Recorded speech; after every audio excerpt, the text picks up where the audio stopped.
Ekonomi Islam semester 3 Universitas Islam Negeri Alauddin Makassar. Kali ini saya akan menjelaskan tentang peluang dan tantangan bidang sumber daya insani dalam industri 4.0. Untuk informasi selengkapnya, mari kita lihat pembahasan berikut. Peluang dan tantangan bidang sumber daya insani dalam industri keempat. A. Pendahuluan.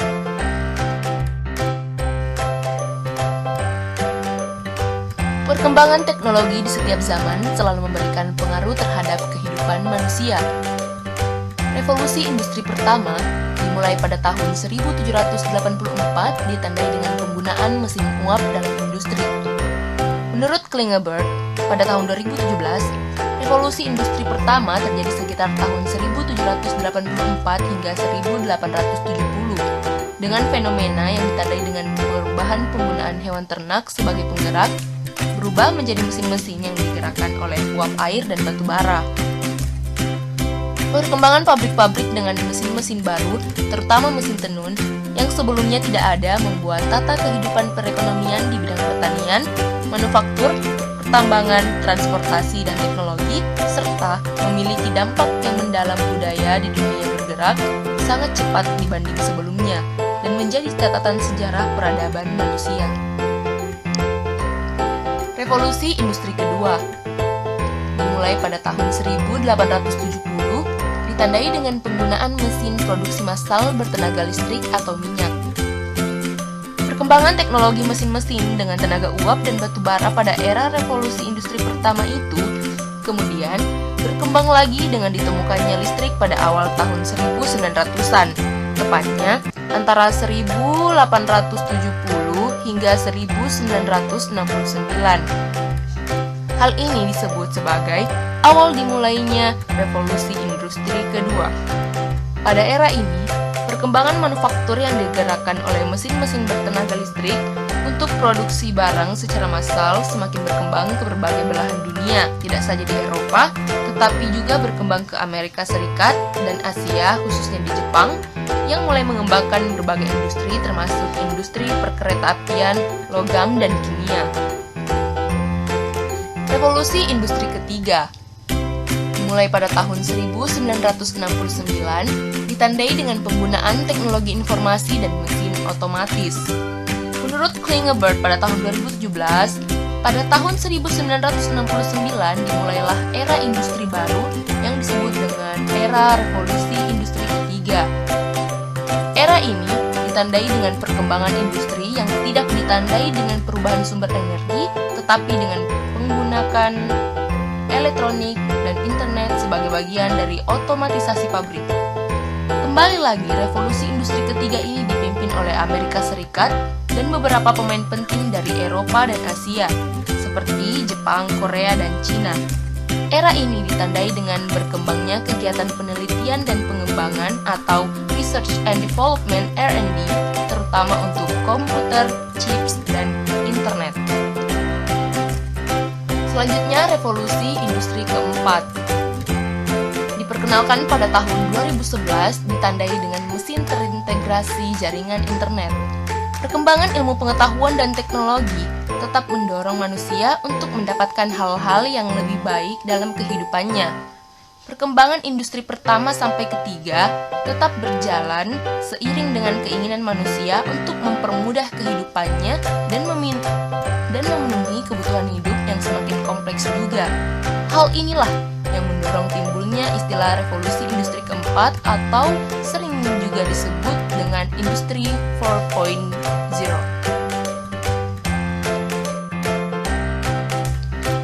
B. Industri keempat.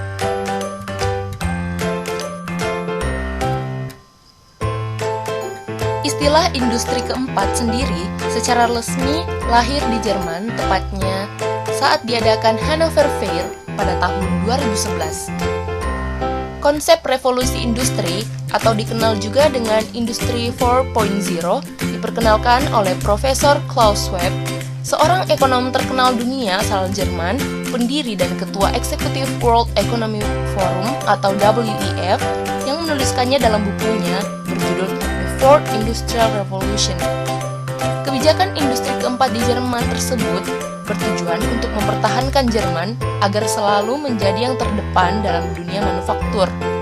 Kemudian, konsep itu berkembang ke negara-negara lain dengan penyebutan istilah yang beragam, tetapi semuanya memiliki tujuan yang sama, yaitu untuk meningkatkan daya saing industri tiap negara dalam menghadapi pasar global yang sangat dinamis.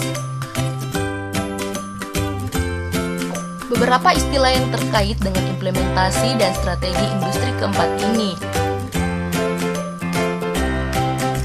Misalnya juga disebut dengan Internet Industry dari Amerika Utara, Industrie du Futur dari Prancis, Made in China 2025 dari Republik Rakyat Cina,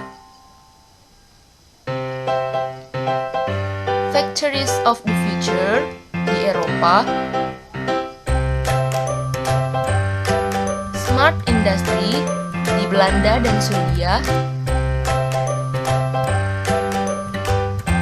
Industria Conectada dari Spanyol,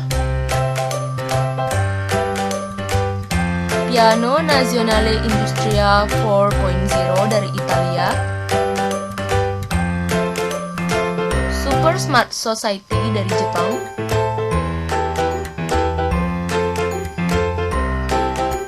Manufacturing Innovation 3.0 dari Korea Selatan,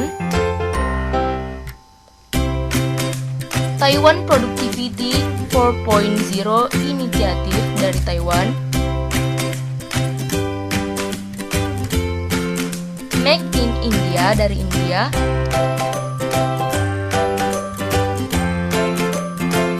Made Different dari Belgia,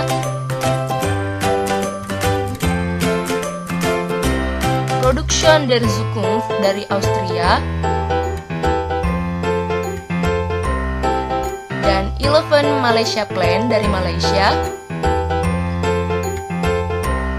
Sementara di Indonesia, strategi untuk menghadapi industri keempat dikenal dengan istilah Making Indonesia 4.0.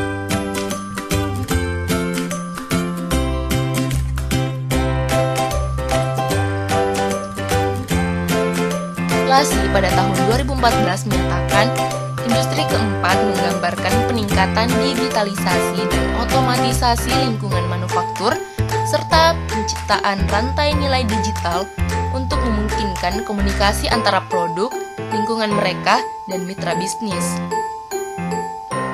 Lu pada tahun 2017 mengklaim bahwa industri keempat dapat diringkas sebagai proses manufaktur yang terintegrasi, disesuaikan, dioptimalkan, berorientasi layanan, dan interoperable yang berkorelasi dengan algoritma, data besar, dan teknologi tinggi.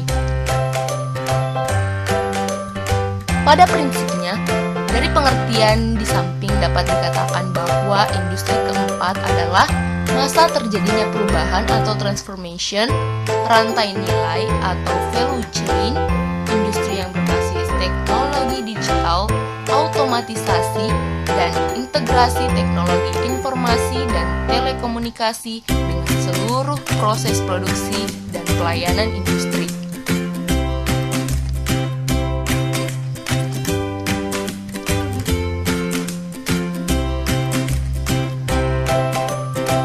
Sederhananya, revolusi industri keempat adalah bagaimana teknologi seperti kecerdasan buatan, kendaraan otonom, dan internet saling memengaruhi kehidupan manusia.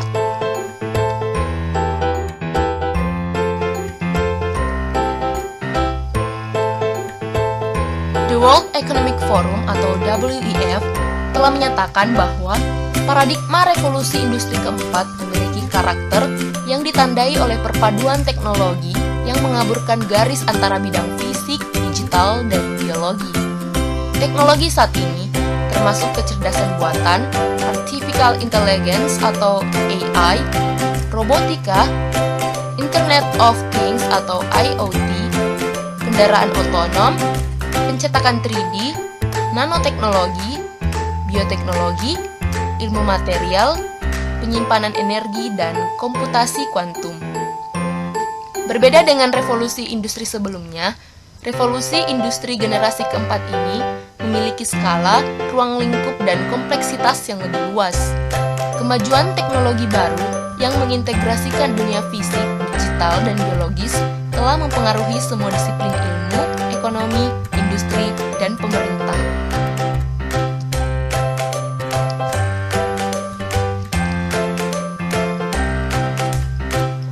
Pilar industri keempat. 1. Big Data and Analytics.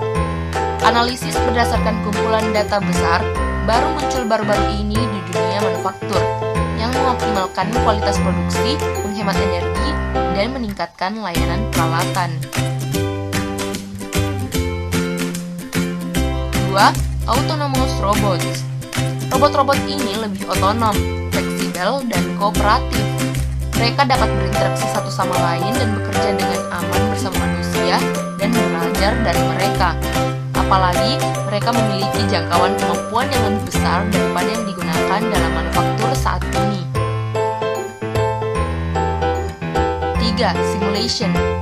Pada tahap rekayasa, simulasi produk 3D, bahan dan proses produksi akan digunakan lebih luas dalam operasi pabrik juga. Dengan cara ini, dapat mencerminkan dunia fisik dalam mode virtual, termasuk mesin, produk, dan manusia. Ini memungkinkan operator untuk menguji dan mengoptimalkan pengaturan mesin untuk produk berikutnya sejalan di dunia maya sebelum handover fisik. Yang keempat, Horizontal and Vertical System Integration. Dewasa ini, perusahaan, pemasok, dan pelanggan jarang memiliki kaitan yang erat. Hal yang sama menyangkut departemen dari usaha yang sama seperti teknik, produksi, dan layanan. Fungsi dari perusahaan ke tingkat dasar pabrik tidak sepenuhnya terintegrasi, tetapi dengan industri keempat, perusahaan, departemen, fungsi, dan kemampuan akan menjadi lebih kohesif, seperti lintas perusahaan, jaringan integrasi data universal berkembang dan memungkinkan rantai nilai yang benar-benar otomatis. Yang kelima, The Industrial Internet of Things atau IoT. Banyak sekali perangkat, kadang-kadang termasuk produk yang bahkan belum selesai, akan diperkaya dengan komputasi tertanam dan terhubung menggunakan teknologi standar. Ini memungkinkan perangkat lapangan tersebar di seluruh rantai produksi untuk berkomunikasi dan berinteraksi satu sama lain dan dengan kontrol yang lebih terpusat. Itu juga mendesentralisasi analitik dan pengambilan keputusan, memungkinkan respons real time. Yang keenam, cyber security. Dengan meningkatnya konektivitas dan penggunaan protokol komunikasi standar yang datang dengan industri 4, kebutuhan untuk melindungi sistem industri penting, jalur produksi, dan data yang dikumpulkan meningkat secara dramatis. Yang ketujuh, cloud. Dengan industri keempat, lebih banyak usaha yang terkait dengan produksi akan memerlukan peningkatan berbagai data, lintas situs, dan batas-batas perusahaan. Pada saat yang sama, kinerja teknologi cloud akan meningkat, mencapai waktu reaksi hanya beberapa milidetik. Bahkan, sistem yang memantau dan mengontrol proses dapat menjadi berbasis cloud.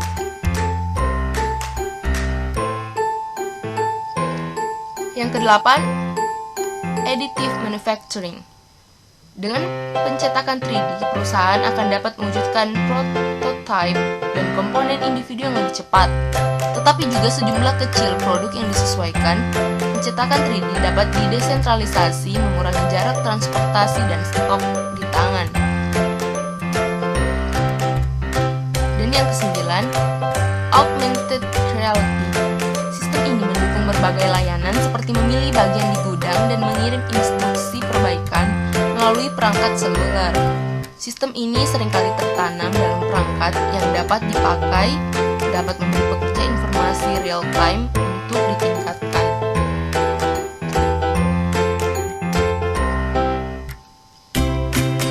Terjadinya revolusi industri keempat ditandai dengan terjadinya tren automasi dan pertukaran data atau Automation and Data Exchange dalam teknologi manufaktur.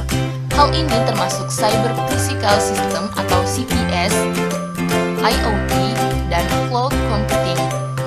Industri keempat telah diimplementasikan secara gradual dan sering sekali diawali dengan pengimplementasian sistem digital. Teknologi digital mendorong berkembangnya model bisnis baru atau new model business dan peluang-peluang memproduksi nilai atau value yang berbeda dan berubah dari yang sebelumnya dan bisa dirasakan dampaknya dan perkembangannya di negara-negara berkembang. Komponen-komponen fisik dari industri akan ditransformasikan dengan lebih cerdas. Penerapan jaringan-jaringan digital ke dalam CPS yang memungkinkan manajemen mengelola proses produksi secara real-time tanpa terbatas jarak dan kemampuan untuk mengustomisasi produk. Industri keempat membuka pintu menuju inovasi dan kekuatan ekonomi. Hal ini memungkinkan produk disesuaikan dengan tepat kebutuhan pelanggan dengan biaya rendah, kualitas tinggi, dan dengan tingkat efisiensi yang tinggi.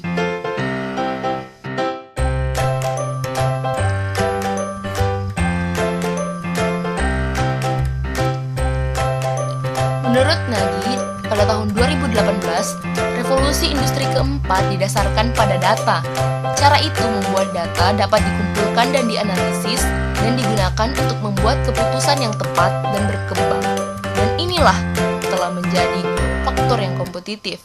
Oleh karena itu, data menjadi sumber keunggulan kompetitif, tidak hanya akan produksi pada dasar terkoordinasi atau benar-benar baru, misalnya produksi aditif, tetapi juga penanaman produk dengan layanan digital. Misalnya, dalam hal terjadi kegagalan, mesin itu sendiri menunjukkan bagian pengganti mana yang harus dibawa, yaitu bagaimana perusahaan menyaring informasi yang relevan dari data yang dihasilkan untuk mendukung pengambilan keputusan. Dalam industri keempat, integrasi data dan informasi akan semakin kuat antar bagian dan antar subproses dalam proses produksi.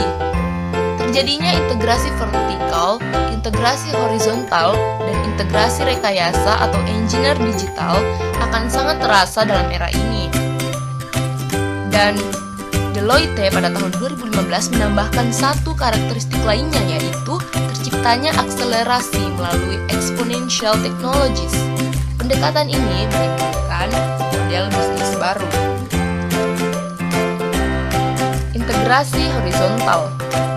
Integrasi horizontal mengacu pada integrasi berbagai sistem informasi yang digunakan dalam fase perencanaan produksi dan proses bisnis.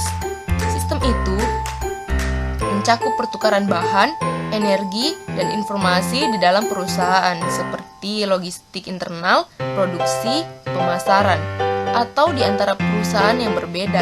Tujuan integrasi ini adalah menyampaikan informasi di seluruh jaringan dari pemasok ke pelanggan.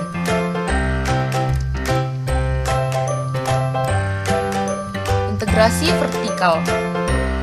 Integrasi vertikal berarti integrasi sistem informasi pada tingkat hierarki yang berbeda. Semua untuk bertukar informasi dari bawah ke atas hierarki dan sebaliknya. Dengan menghubungkan semua proses dan menggunakan sensor di setiap langkah produksi, pabrikan memeriksa kualitas dan mengurangi pemborosan. Pertukaran informasi secara terus-menerus melalui hierarki memungkinkan tindakan preventif karyawan yang bertanggung jawab ketika potensi masalah terdeteksi. Integrasi rekayasa digital. Rekayasa digital penuh memungkinkan pengumpulan dan pertukaran data produk di seluruh rantai yang terlibat dalam pengembangan produk. Ini mengurangi konversi data produk dalam jumlah besar yang telah terakumulasi sepanjang siklus hidupnya. Pendekatan ini dapat mengurangi waktu produksi untuk produk masa depan karena sudah ada dokumentasi siap untuk produksi. Data sebelumnya digunakan, misalnya dokumentasi desain produk, perencanaan atau simulasi produk, untuk membuat dokumentasi baru yang lebih cepat. Akselerasi melalui exponential technologies.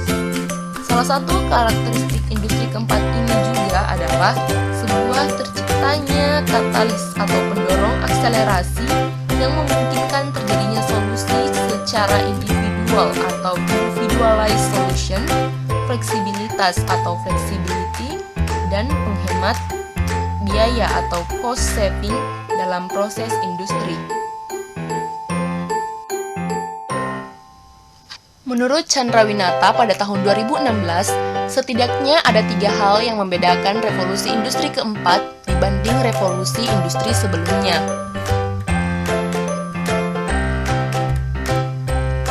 Yang pertama, inovasi dapat dikembangkan dan menyebar jauh lebih cepat dari sebelumnya. Kecepatan terjadinya terobosan-terobosan baru pada era ini terjadi pada skala eksponensial dan bukan lagi pada skala linear. Yang kedua, penurunan biaya produksi marginal dan munculnya platform yang dapat menyatukan dan mengkonsentrasikan beberapa bidang keilmuan, terbukti meningkatkan output pekerjaan. Transformasi ini mengakibatkan perubahan dengan ruang lingkup yang begitu luas, sehingga menyebabkan perubahan pada seluruh sistem produksi, manajemen, maupun tata kelola. Yang ketiga, revolusi secara global ini akan berpengaruh besar dan terbentuk di hampir semua negara di dunia, di mana cakupan transformasi ini terjadi pada setiap bidang industri dan bahkan akan mempunyai dampak menyeluruh pada level sistem.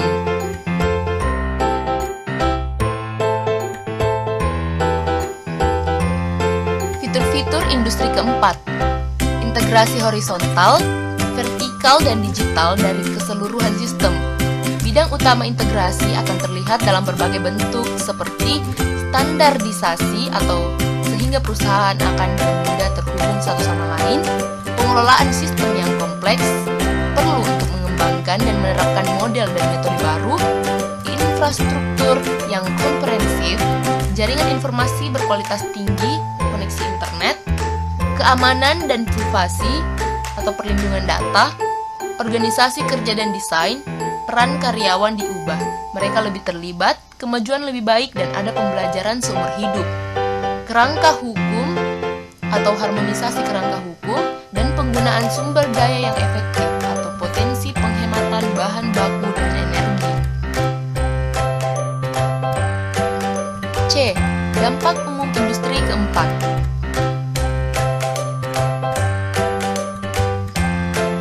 Masuknya suatu industri ke dalam industri keempat tentunya dapat membawa dampak berantai terhadap bidang lainnya seperti bidang ekonomi, sosial, dan politik.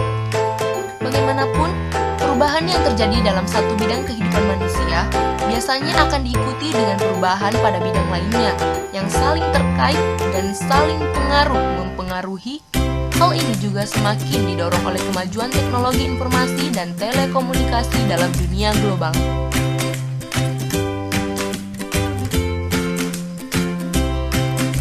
Keuntungan industri keempat. Industri keempat akan potensial meningkatkan produktivitas dan daya saing atau productivity and competitiveness, meningkatkan efisiensi energi dan sumber daya, dan secara bersamaan juga melindungi kondisi lingkungan. Pada era ini, ekonomi industri akan memungkinkan produk-produknya untuk di-reuse, remanufactured, and recycled. Dalam industri keempat, teknologi telah dengan cepat menutup kesenjangan antara dunia fisik dan digital, dan ini telah memicu perubahan ekonomi dan sosial. Digitalisasi, jaringan, dan otomatisasi mengubah seluruh sektor manufaktur global. Hasilnya, integrasi proses produksi ujung ke ujung dari silo berbeda ke seluruh ekosistem yang terhubung, cerdas, produktif, dan sangat efisien. Dampak dari implementasi fitur-fitur industri keempat bisa berakibat terhadap penurunan biaya produksi 10-30%, penurunan biaya logistik 10-30%, dan penurunan biaya manajemen kualitas 10-20%. Keuntungan lain dari implementasi industri keempat adalah mempersingkat masa pemasaran produk baru, meningkatkan respon dari pelanggan, peluang untuk mengostomisasi produk tanpa adanya peningkatan biaya produksi, lingkungan kerja yang lebih nyaman dan fleksibel, dan lebih efisien dalam penggunaan energi dan sumber daya.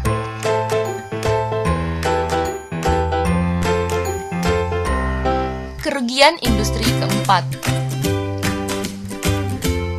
Salah satu dampak dari implementasi teknologi keempat ini adalah terjadinya penurunan kebutuhan tenaga kerja manusia. Semakin panjangnya masa kerja orang-orang yang terampil dan meningkatnya permintaan kebutuhan yang lebih spesifik dari pelanggan. Penurunan bersih global dalam pekerjaan bisa menjadi tantangan tersendiri bagi negara-negara berkembang, di mana tidak seperti ekonomi maju, jutaan anak muda memasuki pasar kerja setiap tahun. Lebih dari sebelumnya, negara-negara berkembang dan ekonomi dalam transisi harus dibuat sadar akan implikasi dan tantangan terkait dengan pergeseran paradigma ini. Peningkatan otomatisasi proses produksi dan pemindahan pekerja oleh mesin kemungkinan akan menghilangkan jenis pekerjaan rutin, mengurangi permintaan tenaga kerja murah di manufaktur kelas bawah, meningkatkan ketidaksetaraan dan menyebabkan migrasi. Profesor Magnus P. Carlsson, Royal Institute of Technology, Stockholm, Sweden, mengatakan bahwa industri keempat termasuk gelombang otomatisasi berikutnya akan sangat transformatif dan menguraikan 3 kelompok tantangan, yaitu kesadaran dan kesepian atau awareness and readiness, eksplosi data atau explosion of data, transformasi tenaga kerja atau workforce transformation. Pertumbuhan dalam industri keempat juga menyoroti salah satu tantangan umum yang ditimbulkan oleh pertumbuhan pesat dalam teknologi informasi dan komunikasi, privasi. Pembagian atau penyebaran dan pelacakan informasi, hilangnya kendali atas data, dan pengungkapan informasi tentang kehidupan pribadi konsisten dengan tidak konektivitas baru.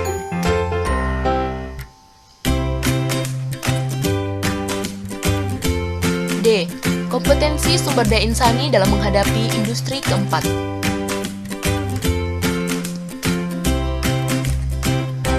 Dengan perkembangan industri keempat tersebut, tentunya peranan sumber daya insani yang handal sangat diperlukan dan kualifikasi kompetensi sumber daya insani yang terlibat di dalam proses industri itu harus dapat mengimbangi dan mengikuti proses tersebut. Kompetensi sumber daya insani merupakan karakteristik dasar perilaku individu yang berhubungan dengan kriteria acuan efektif dan atau kinerja unggul di dalam pekerjaan atau situasi atau kompetensi adalah pengetahuan, keahlian, kemampuan, atau karakteristik pribadi individu yang mempengaruhi secara langsung kinerja pekerjaan.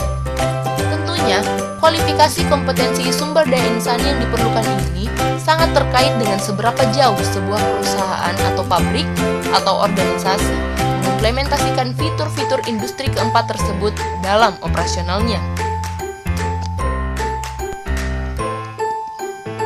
Karakteristik kompetensi yang dibutuhkan dalam era industri keempat. Menurut Haryono, pada tahun 2018, yang pertama, literasi data, literasi teknologi dan literasi manusia, humanities, komunikasi dan desain. Yang kedua, kepemimpinan atau leadership, dan bekerja dalam tim atau teamwork, kelincahan dan kematangan budaya atau cultural agility, dengan latar belakang budaya yang berbeda tetap bisa bekerja sama, dan entrepreneurship, termasuk sociopreneurship. Menurut Maresova pada tahun 2018, yang pertama, keterampilan teknologi IT, perangkat lunak atau software, program aplikasi, dan sistem otomatis. Yang kedua, kemampuan untuk menggunakan perangkat digital, aplikasi, web 2.0, dan alat elektronik apapun, tetapi juga keterampilan yang berorientasi pengguna akan diperlukan. Yang ketiga, keterampilan komunikasi, keterampilan sosial, keterampilan organisasi, kerja tim, pekerjaan proyek, tetapi juga kesadaran antar budaya. Dan yang keempat, keterampilan bahasa. Menurut Kerbroch pada tahun 2017, yang pertama, kemampuan belajar atau lifelong learning. Yang kedua, kemampuan pemecahan masalah, intuisi, kreativitas, dan persuasi. Yang ketiga, keterampilan lunak atau soft skill seperti pengorganisasian diri atau self-organization, manajemen, kerja tim atau teamwork, atau keterampilan komunikasi atau communication skill.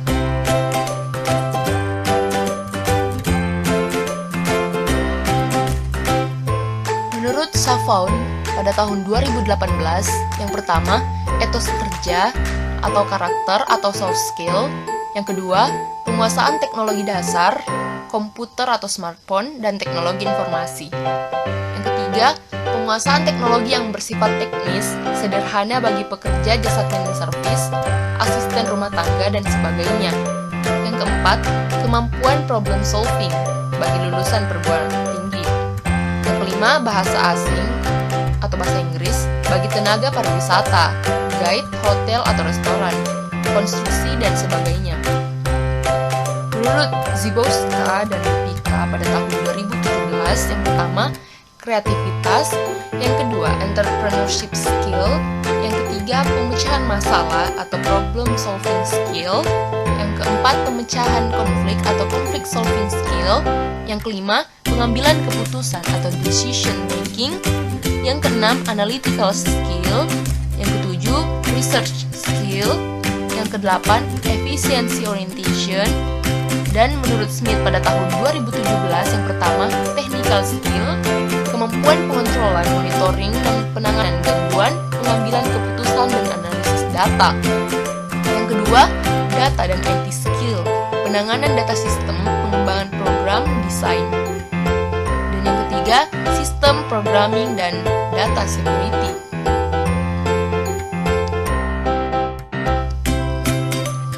Menurut Smith pada tahun 2017, yang pertama, technical skill, kemampuan pengontrolan, monitoring, dan penanganan gangguan, pengambilan keputusan, dan analisis data.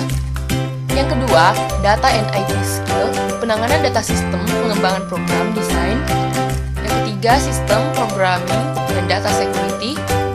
Yang keempat, social skill, kerjasama dan kolaborasi dengan berbagai pihak yang multidisiplin ilmu dan orang-orang dari berbagai asal-usul, komunikasi yang baik, bekerja dengan result-oriented, mampu menggunakan berbagai media modern dengan berbagai platform.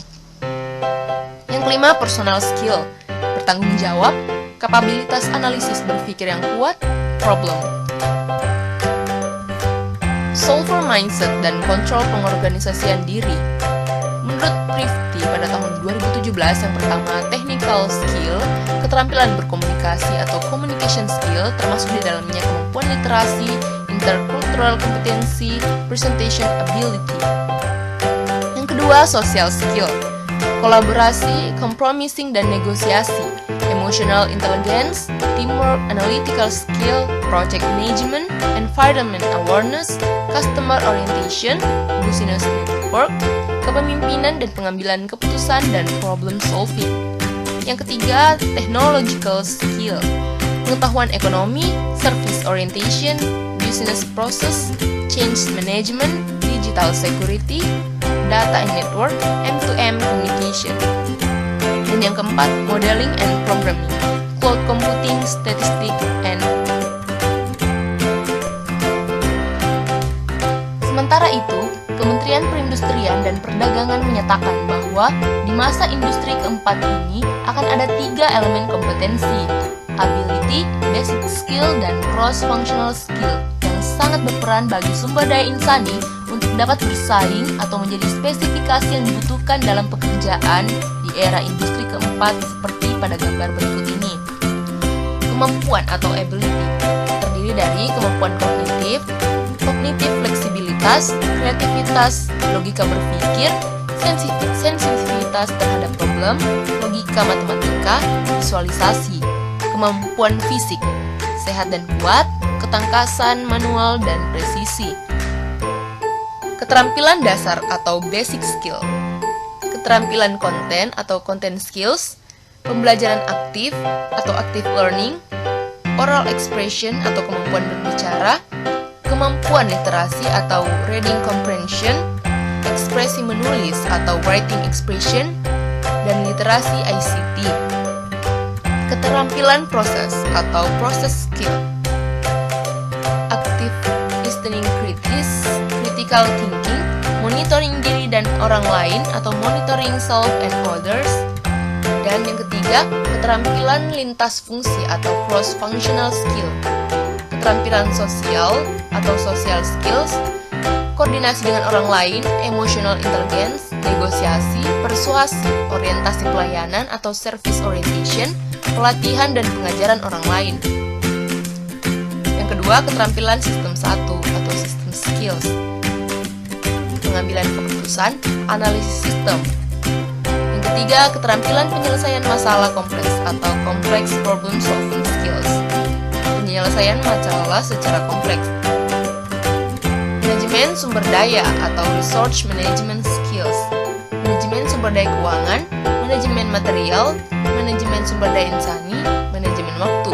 Dan yang terakhir, keterampilan teknikal atau technical skills. Perawatan dan perbaikan alat, pengoperasian alat dan pengontrol, programming, quality control, teknologi dan perancangan pengalaman pengguna atau technology and user experience design, dan troubleshooting.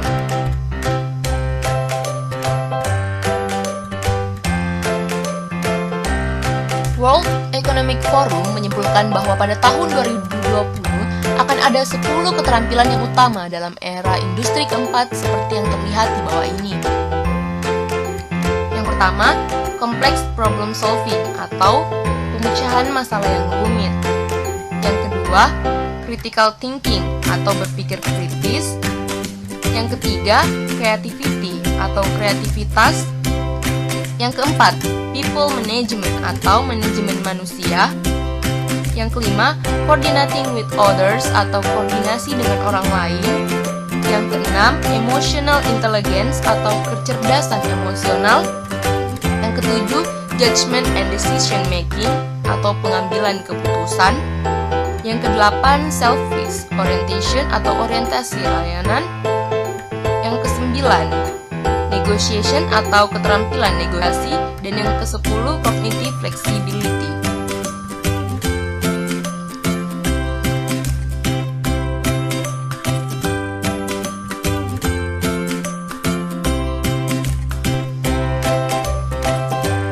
Sekian penjelasan dari saya mengenai peluang dan tantangan bidang sumber daya insani dalam industri keempat, dan saya juga mengucapkan terima kasih yang sebesar-besarnya kepada teman-teman yang telah menonton video ini, dan semoga video ini dapat bermanfaat bagi kita semua. Wabillahi taufiq wal hidayah. Wassalamualaikum warahmatullahi wabarakatuh.